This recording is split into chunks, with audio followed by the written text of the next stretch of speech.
I think it was very, very, very, very important. So if you have any ideas of not doing it tonight or whatever, I would suggest not to. that you do it. That Oh. you do it.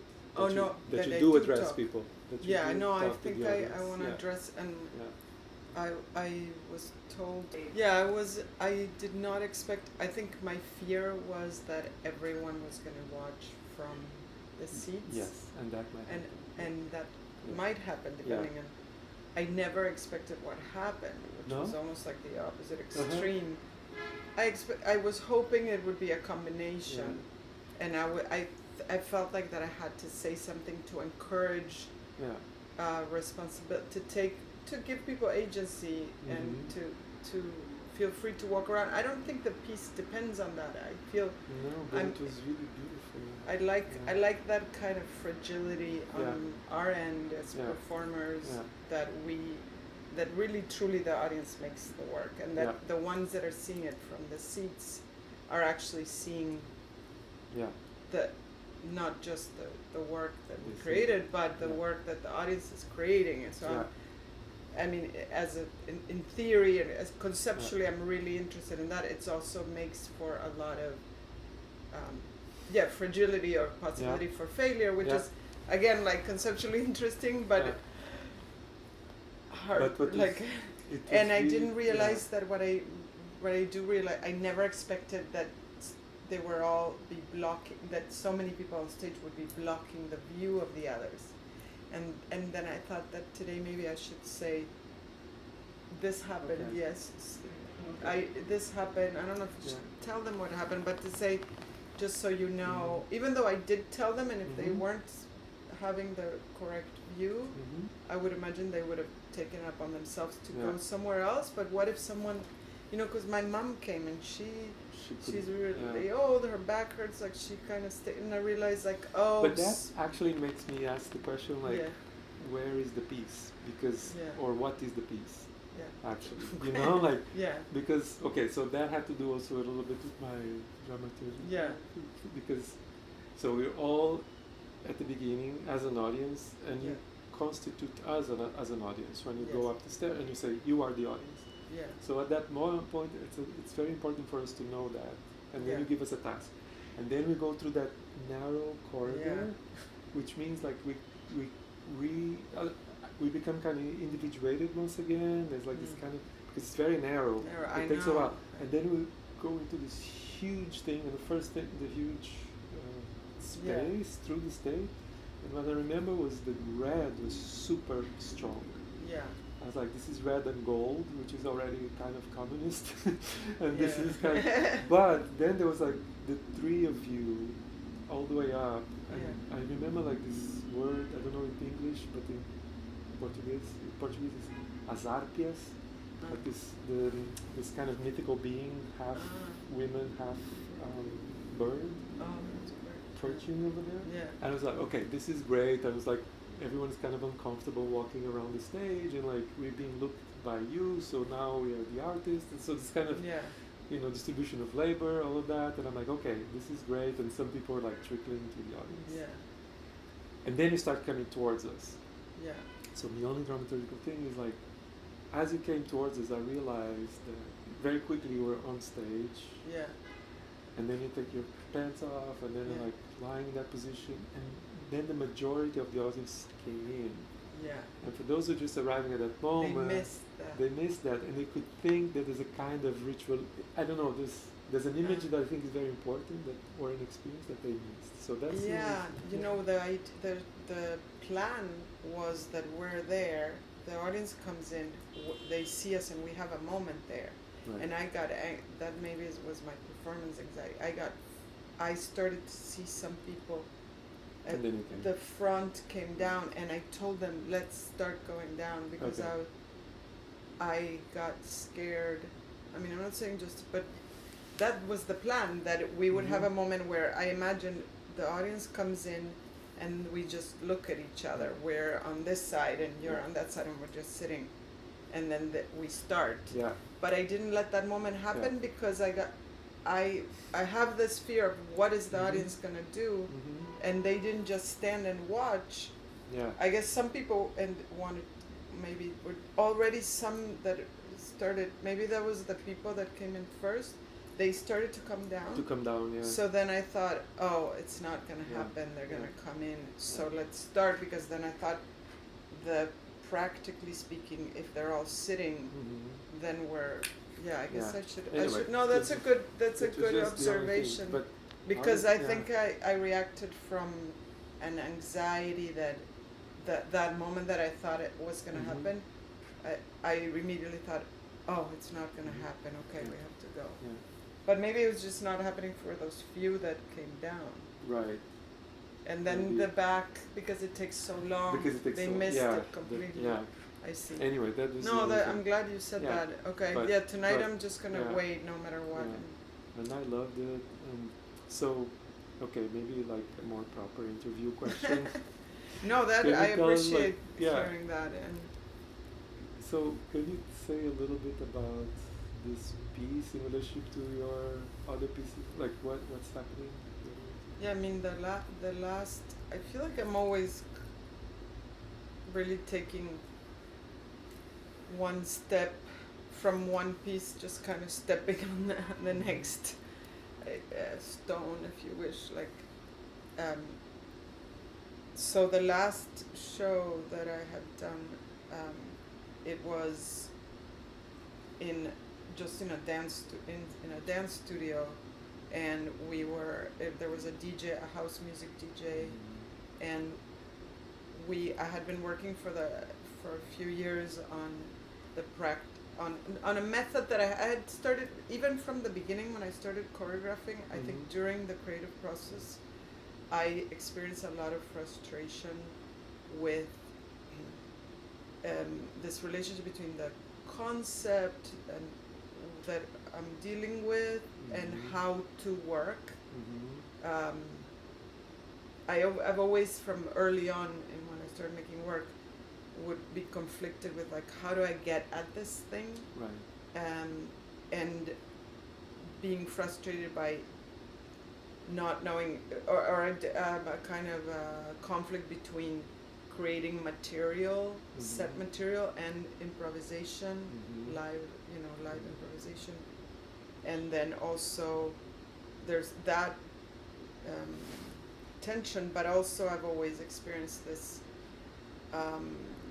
feeling that that it's the method of working that has to become the work, that otherwise it always feels like it's a representation of ideas. And that what dance feels like it's against representation in a sense as a form, so that I want to make the work be very much that so that not creating a movement that's representing the idea. So because of that, for years, when I found this, it feels like to me it felt like a discovery. After many years, I started proposing to the dancers that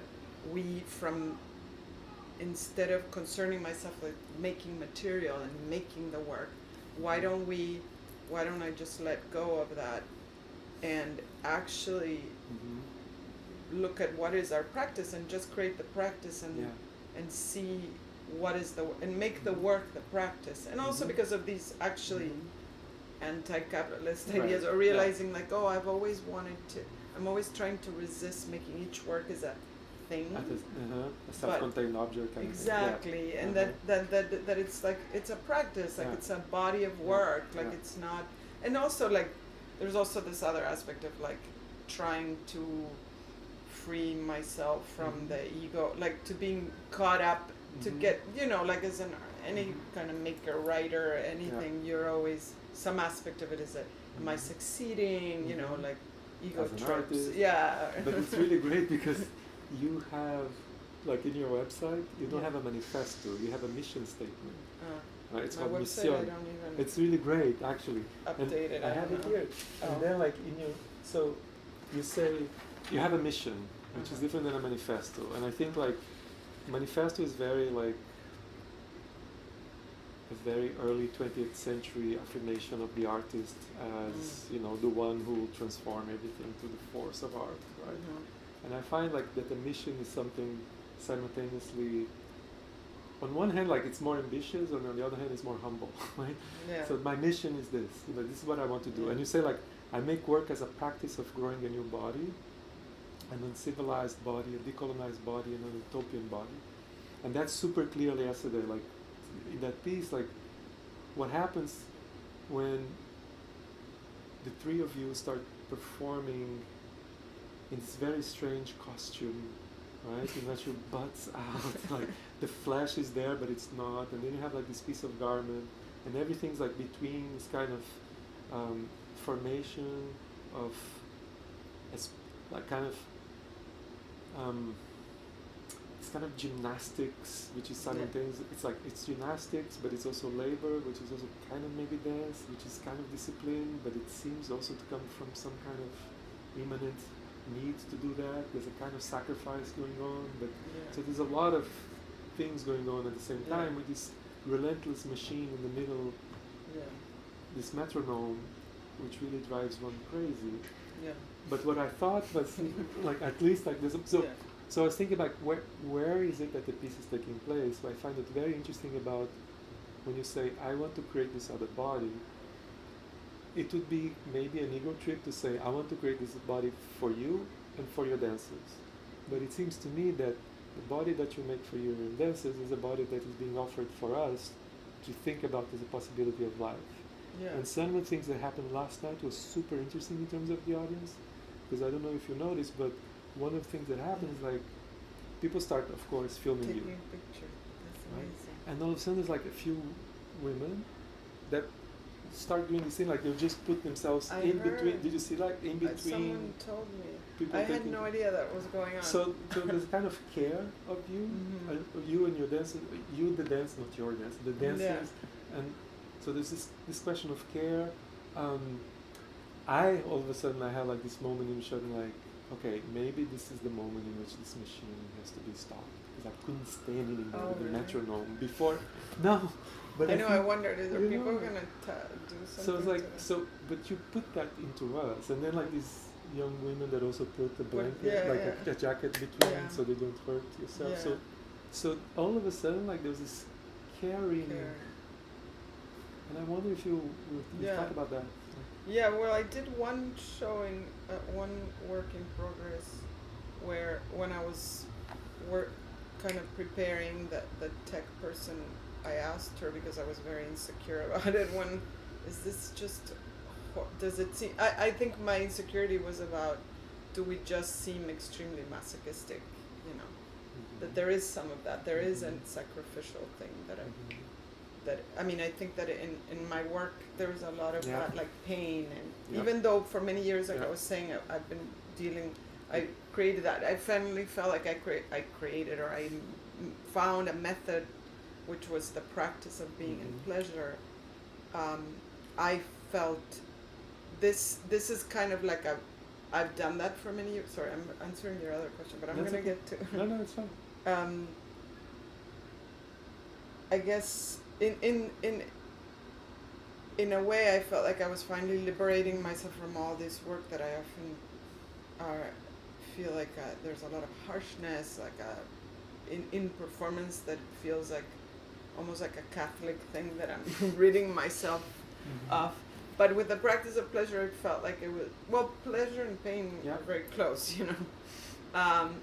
But now with this, I felt it was something that I've always also been very interested in, just as I'm interested in doing a performance that is a practice of, being in pleasure, a practice of ridding ourselves of shame, that I feel like as a performer, as a woman, I want to do that work for myself with my dancers, but also for the audience. I want to communicate that, and I want the audience to feel, ideally to have, not that I feel like the ideal is the audience participate or that they end up dancing with us.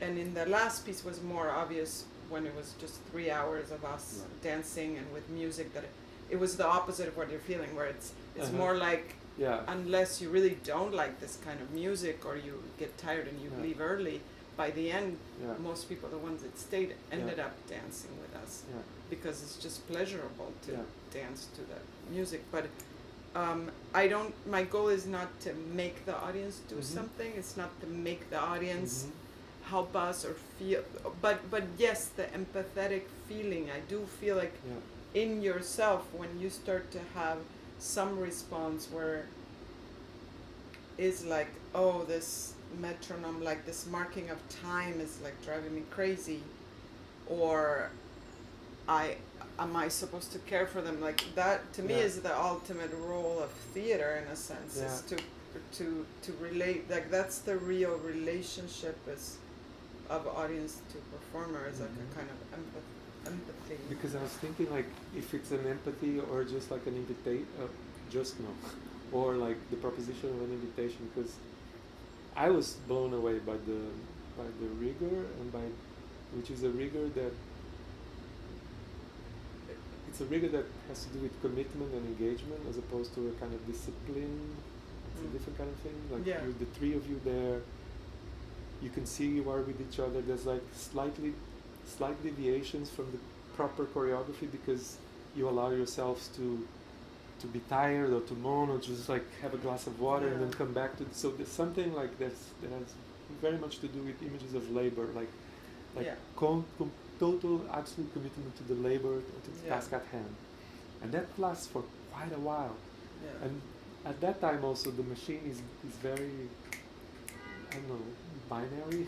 It's like a clock. So that's what was driving me crazy. But then like in this second half, which may be not the second half of the piece, but there is right, like this other moment in which you take your clothes off and you finally embrace, you finally start to gather,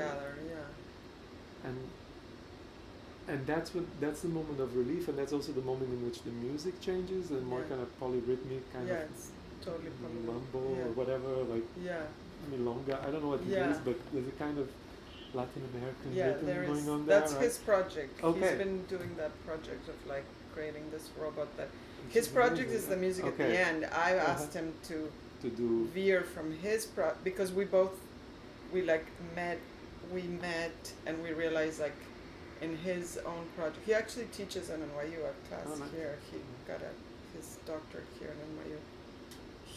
He has a similar project on his end than mine with music, where he's, even though it's a robot, he's been designing that like a program, a kind of robot that improvises polyrhythmic, like non-Western music, and he's, he has like an experimental salsa band. Like his interest is this also like this possible decolonization of music, or like how we hear. So that's why we came together in this project. And did you work together before? No, we never. No, he saw my last project. Do you want to say his name for the? Oh, Efraín Rosas. He's from Peru, and he came here to do a musicology here in NYU, I think. And his project is about, his thesis and he's been interested in is Latin American music and Afro culture, and more specifically also like Santeria and like this kind of, which I always am kind of, I never done research, but I feel like I always am going to I always have, it seems like what I want to create is actually some kind of trance-like ecstatic state through dance. And what's interesting is that was what the last piece we were doing in this very anarchic place, because in the last piece I was interested in, I created this practice now, and I have this group. I had like a bigger group I had been working with for a while. It was 8 of us, and we had been doing this practice for a while, and we started doing it on the streets.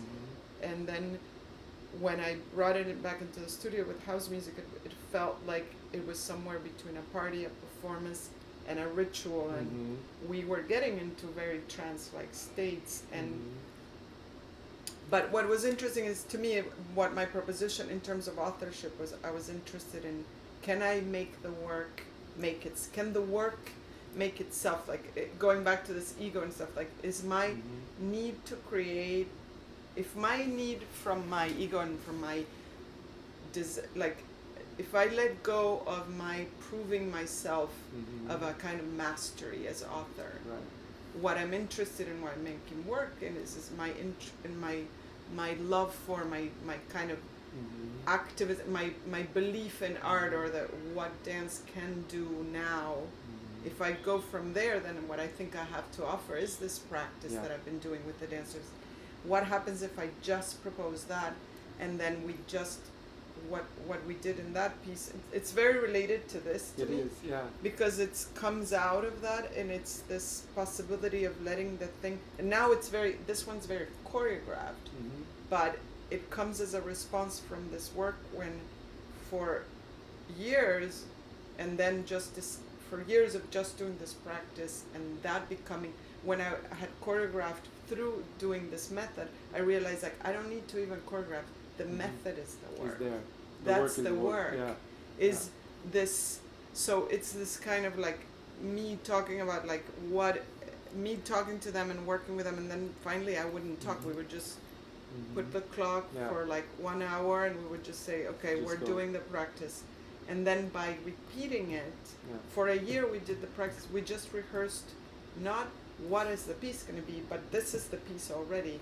And by the practice of meeting and doing the work over and over, then we did a show. Then you can, And that, to me, honestly, it's still like my favorite ultimate thing, because it felt like it made itself, and that I just proposed a way of being, and the work, the people, the community that we became, and the history, the memory, like a form appeared though. That's the thing that was fascinating, is I didn't have to make the form. The form, it made itself through the kind of practice and through the people. Like, if the three of us were to have a score, I guess it's like when you have a score, but it's the same people, and the passage of time and the memory of that becomes a piece. I mean, to me, that's the most. It starts to emerge. It emerges. Yeah. So then this is discipline, like you said. You said discipline. I think it's because I feel that was like a kind of possibility. Also, to me, it was like practicing the possibility of anarchy, because what happened is like we were in this practice of being in pleasure. In a sense, it's you decide to notice that there is the pleasure in being, and then listening, like really through time as you're waiting. You don't have to create. Even improvisation, I realize, is a production of something, because improvising is right. It's a creative production. If you're really just being in pleasure, you could be just sitting here until some impulse comes, some other impulse too. So then you start. That kind of makes you be in the list. To me, that undoes this hierarchy of the mind leading the body. But you know what? I was thinking like yesterday. What was so interesting is that there's a moment in which the more metronomic first half, repetition, you realize as an audience the patterns, and this again like this very disturbing relationship between women's bodies, labor, discipline, kind of, and us there being interpolated by being so close to you. But one of the things that comes out is that you give everything. After a while, like, you realize that the three of you are giving everything to this crazy machine. Let's call it like choreography or metronome or some choreographic metronome or metronomic choreography. And it is actually like, I feel like because you give so much and we're there with you, that after when you finally touch each other and you do like this kind of flower or whatever, like that's the moment that I felt like, okay, now it's our time to give. Like it's clear to see that right now the rhythm has changed. It's probably rhythmic, it's more playful. There's a suggestion of dancing. Probably we need to dance. We should dance because you gave us it's our time to give something back to you. That's how I felt. Nice. As opposed to let's do this because Luciana wants us to participate, which sometimes is, like that's what I don't want. That's what I mean. I don't want to tell people what to do. There's a lot of that's invitation, what I felt, like an invitation for something. And asking. I think like I was talking to Efraim, the composer, afterwards, and he said, I wish I would have heard what you said, but we talked about what I should say for a while and how much I should say or not, and he was saying, what's beautiful to me is like, in a way you asked for help, and because we were like, wow, I'm surprised how much they were there with us, because we were afraid of the opposite. And he said, I wonder if it's because you just asked, in a sense you asked for help. I think you should ask. I think it's important to ask for help, especially right now in this world. Exactly. And it's important for people to learn that this possibility of choreography is because I kept going. There was a moment I was so moved by the fact that I could no longer see you, each one of you, because there's a lot of people on stage, right? I couldn't. So I could see I could see a little bit of flash here, or maybe the jacket, but that didn't matter because it was as if each one of the dancers were these attractors. And you were seeing the movement. And you could see the movement. So I went out to be up. Yeah. And it was the most moving thing ever to see like these conglomerates of people like around some of like you. Like migration or some something. Just like down, looking up and just listening. Yeah. Like migration, exactly. Yeah. So that's when I started asking, this is really interesting because the work is not like, look at me, like, it's more like, let's do something together. Yeah. For sure, yeah. And that was because great. it's boring if you just look at us, I would imagine, right? I don't know if it's boring. I mean, it could be. If you're just in this demanding way, like maybe, yes. And if I was asking for you to look at every to pay attention to all of it, is to me it's partly a ritual and it's partly a job. Like partly it is. I also have these fantasies of witchcraft or kind of. Can you talk a little bit about this? Yeah. Because it's Brujx. Brujx. Yeah, it's like. I mean, I was playing with like Latinx, Brujx. Yes, I think that I have this fantasy but there's something to me that is about this gap between the experience of yourself and your the organic, sensorial experience of being, and the other, like the gap between our own experience and the others' experiences, and that as a dancer, not just as a dancer, as a person in general, but this mystery of this power, inherent power in the in the liveness of the body, and that what is dance to me. Dance can be, instead of, like I was saying, it's not a representation, it's more a becoming. So if I'm in it in that sense, the more I revisit that, the more there's something about in what we do also, like my mind that is like a drawing from the pelvic floor and the sexual organs. That's why there's a lot of like, like the eroticism in this, but like a reclaiming of that energy as a potential magical, powerful energy, which is true because it's liveness, right? Like, I mean, the sexual organs can create life. What more magical than that? And what's interesting is the three of us are mothers.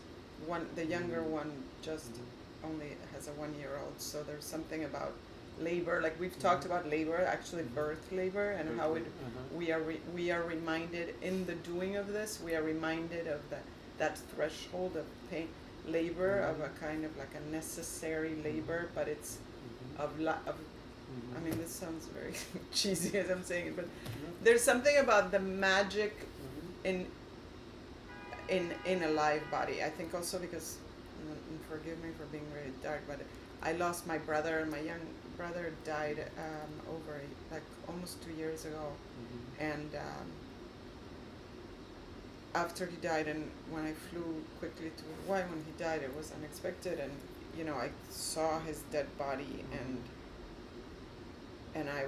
it was like a moment of, I can't remember when, but it was a moment of, I felt, there's, I guess I come from a Catholic family, like the body is there and people sit around it, and I was very angry that people that were coming in where the body was were chatting, but then there was this old family member, this old woman, friends with my mother, that just sat there the whole time, and I remember when I didn't want to go in if anyone else was there. I just wanted to go in, and I remember my instinct, what my body wanted to do was do like, I felt like I wanted to start doing dance, like my kind of, I understood what I make being there with my brother's body that was still feeling alive in some way, but was dead. And I realized like, oh, I'm always talking about the body, the body, the body, the body.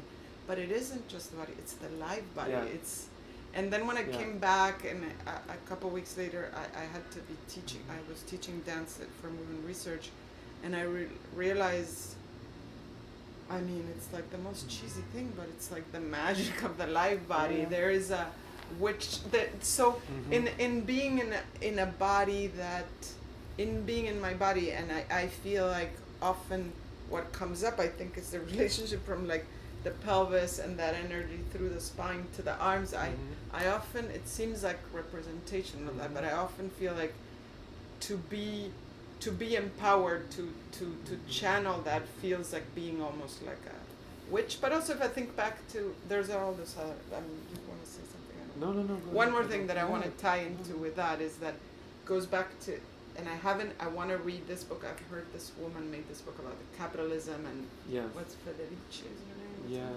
Yeah. Someone told me I should read that because I don't have much time. I should read more, but I do feel which is a capitalism kind of thing, something like that. Yeah. Capital, This because I guess when witches, one of the things about witches was that they were too sexual, too powerful, and too knowledgeable, healers, right? Things like this. So one of the things that I notice after when I read that stuff, it's not that I'm doing it because of that. I feel like I learn, those things come up in the practice, in being in these practices with people in the studio, and myself in my practice, this comes up. And then when I read about that, I realize, oh, that's what I'm doing. Yeah, exactly. Is actually, that is where the resistance of capitalism is. And that's where the feminism comes in. It's just because I feel like when I'm, even the banging, I know someone was trying to help us not hurt ourselves. Yeah. And it bruises our feet a bit. It is a little painful, but it feels really powerful. The glutes. There is something about discipline. That's the thing. Like when I went so far in this practice of pleasure and being and non-doing, which I love. But I find also as an aging body, because I am 48 years old, I feel like there is a power in feeling your muscles and discipline, right? And this commitment and this work. That work is both a suffering, that labor, it's like there is an abuse of work and labor, but there is a power, it's both like going yourself through, and yes, being in this time like robot that is setting time, that to me is like we are taking ourselves through this practice where we're both like, to me, we're showing a kind of oppression of like how hard the body works. And sometimes I have images of slavery. Of course, I'm not a black body, but I feel like, oh, I can only imagine this, like being obligated to do this labor, like, you know, you're back down pushing, like I feel like pushing the jeans to me is like we have to push and through in this position where it felt like we become machines. I wanted to do these things. I was also playing with this, like the body, like machines being kind of almost like a coming out of the body, like machines are almost like copies of bodies working. They're definitely made by bodies, right? They're made by bodies, and they have like things that look like bodies. And I was thinking, like, it's really interesting because I also felt like what you just mentioned about the passing of your brother and this kind of corporeal experience also of birth and death made me think of something that happens in the piece as well, which is on one hand, especially in the beginning, that you still you can be more controlled because you're still not so exhausted. I could see body's emotion, and there's a moment when all of you start getting fatigued, and specifically when you're holding positions that look like yoga-like positions, that all of a sudden the body starts to, or something that we recognize as being a body starts to collapse, and the flesh starts to speak and to jiggle, and so there's like, you know, the nervous system, involuntary movements that are completely part of and one of your dancers was belching a few times yesterday. So there's like the insides of the body, the entrails, like pelvis, sweat, the flesh. And once the flesh takes over, then I feel like it's no longer like a division between improvisation and choreography, which is still at a certain level of composition, but it really takes us to a different kind of understanding of life, which is a kind of zoe life, it's a kind of it's a kind of animal life, it's a kind of para-human, under-human, kind of, it's something else, which is these tremors of the flesh actually coming to the fore, and that's the moment in which all of us, I feel, start to feel interpolated with this question of like, okay, so why, how is it that we are still participating in this metronomic society? And that made me think a little bit about when you write here, when you say, I make work from the rage of being a Latin American living in the belly of empire in the post-colonial world, and then you say, I make work as a practice of growing as one would grow a plant. And I'm just thinking like, there's a really interesting relationship to another imagination of, let's call it body for now, so that we understand each other, but another imagination of the flesh. And in that sense, I find like the way you have been working with women and through women's politics and through a kind of understanding of how is it that women can disrupt the whole logic of capital through a kind of knowledge of the flesh, perhaps. I think it's super, super, super interesting. I've always, I guess,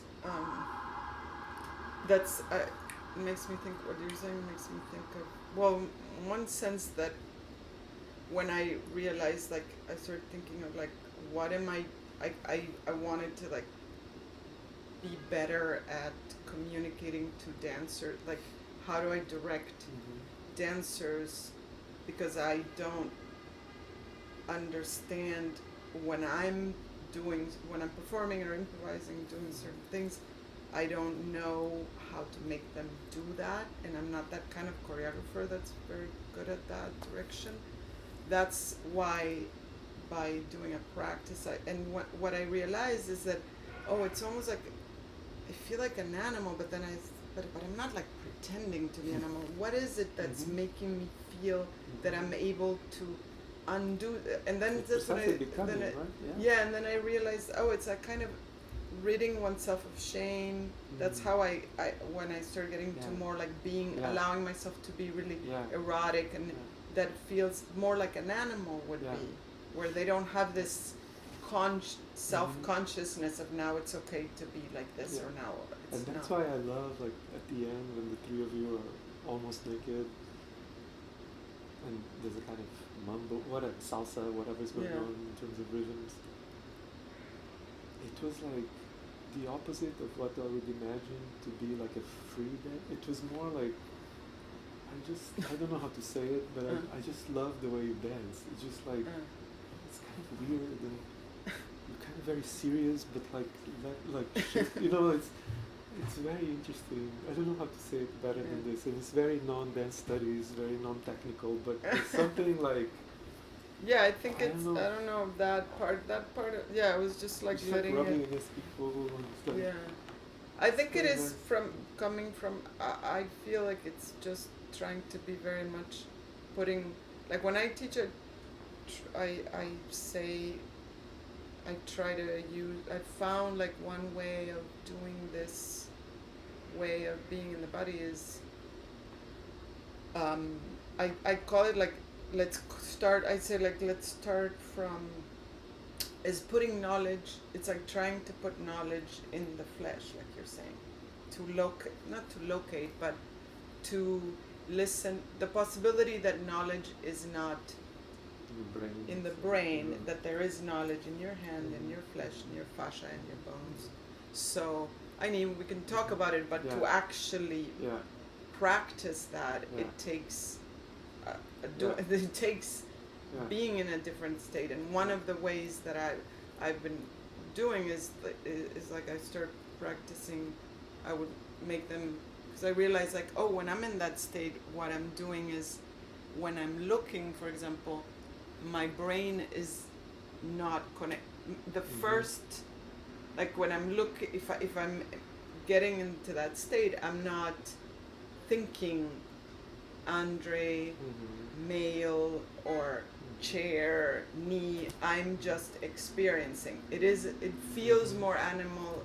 I mean, I don't really know what it feels like to be an animal, but it feels like something approaching that more, a state like that more, where the naming, I call it a practice of seeing without naming, or seeing without knowing, so that you look, and before your brain attaches a name to what it's seeing or knowing, you practice, which is completely 100%. It's not possible 100% unless you're truly having a brain. What do you call it? You know, if your left side goes down or something like that. But in that practice, it's like you're choosing to connect more to the part of you that is.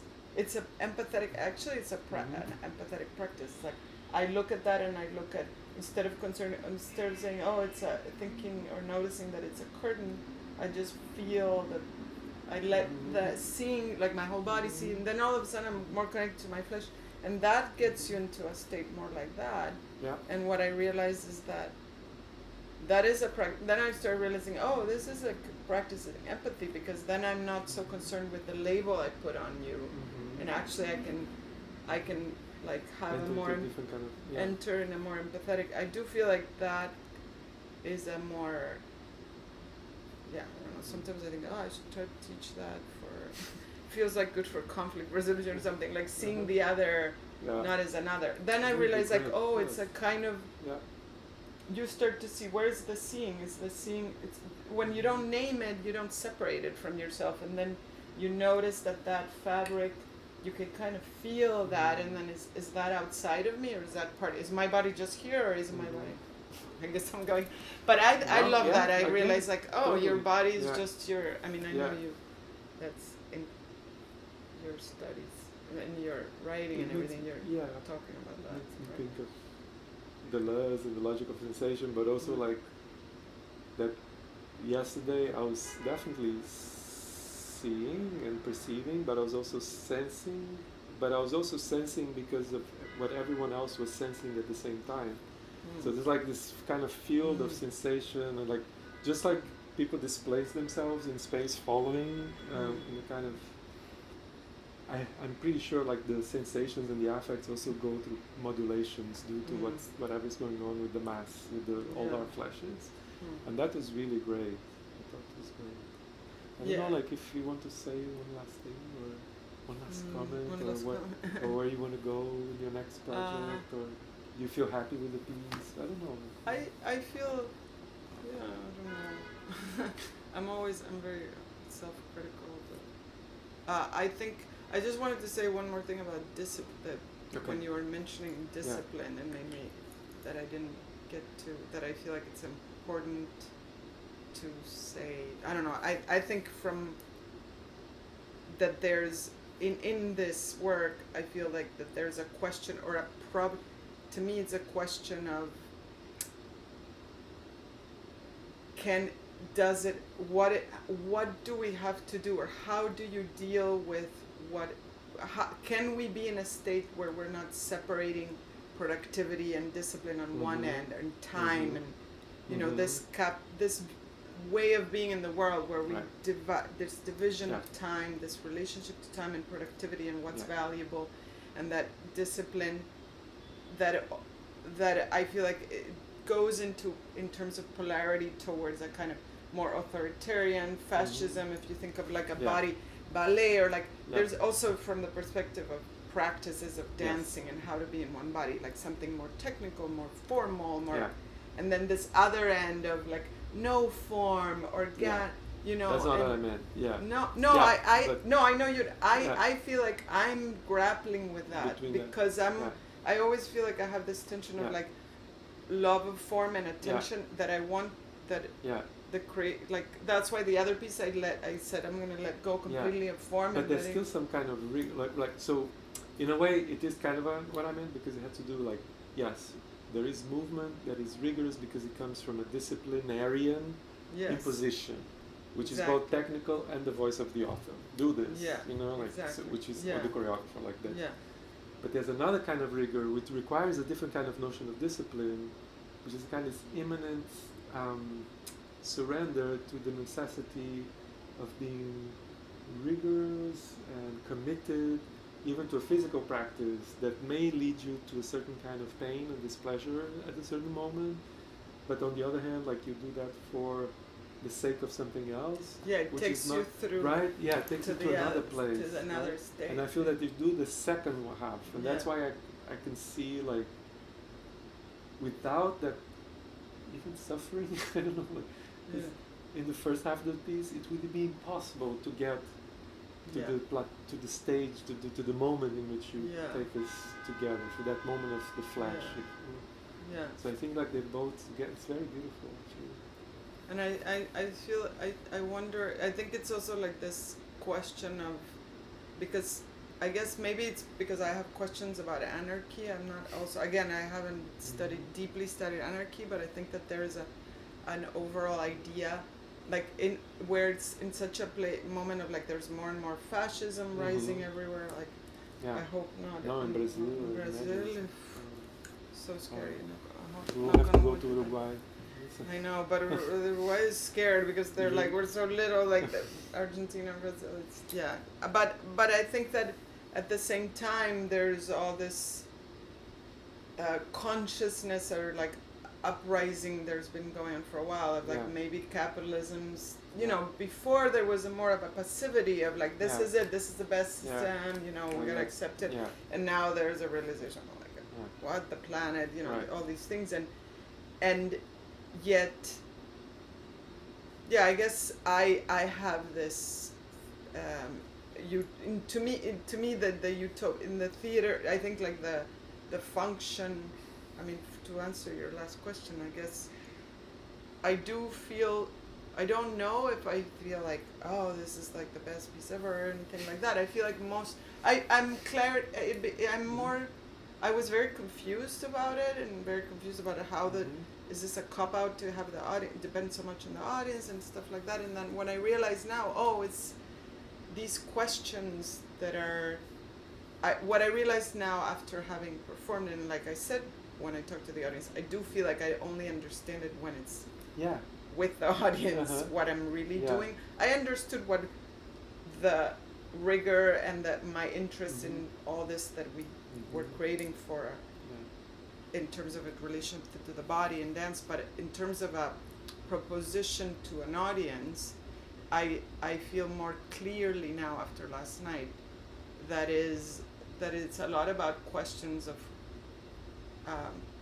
a desire to make art from the place of thinking that dance to me is ancestral, is before theater. So dance in the theater, I feel like the responsibility that it has to ask questions about what is the possibility. Like, it started with this beginning of Western civilization, coincide with it, like dance entering that. So I feel more clearly how, that's what I'm doing. I really want to ask myself and the world and dance in, like, why are we framing dance here like this? And it's really this great relationship to our civilization and Western I was just thinking to go back to your mission, and maybe just because you say, the first line you say, I make work as a practice of growing a new body, which is uncivilized and decolonized. And the second line says, I make work as a practice of building a new theater. So, and then I was thinking there's this great moment in that Derrida is reading Artaud, and Artaud also wanted a new body and a new theater. And in order to create a new theater, you have to make for yourself a new body. And in order to make and if you make for yourself a new body, then a new theater, a new dance would exist. So I think like this, and all of this had to do with liberation of desire, a different understanding of what pleasure is, a different economy, different politics. So I feel like there. That's anyway, thank you. I'm so glad you were able to be there, and I'm gonna take your advice on that. Yeah. No, yeah, that's a good. I'm glad you said that because I think it was a fear. At that beginning, I think it was like from fear that. And then I noticed actually you were the one ahead of everyone else. Like, maybe Luciana got a little bit like. I totally did. They were like, okay, if you want to, like, that's not what we were gonna do, but.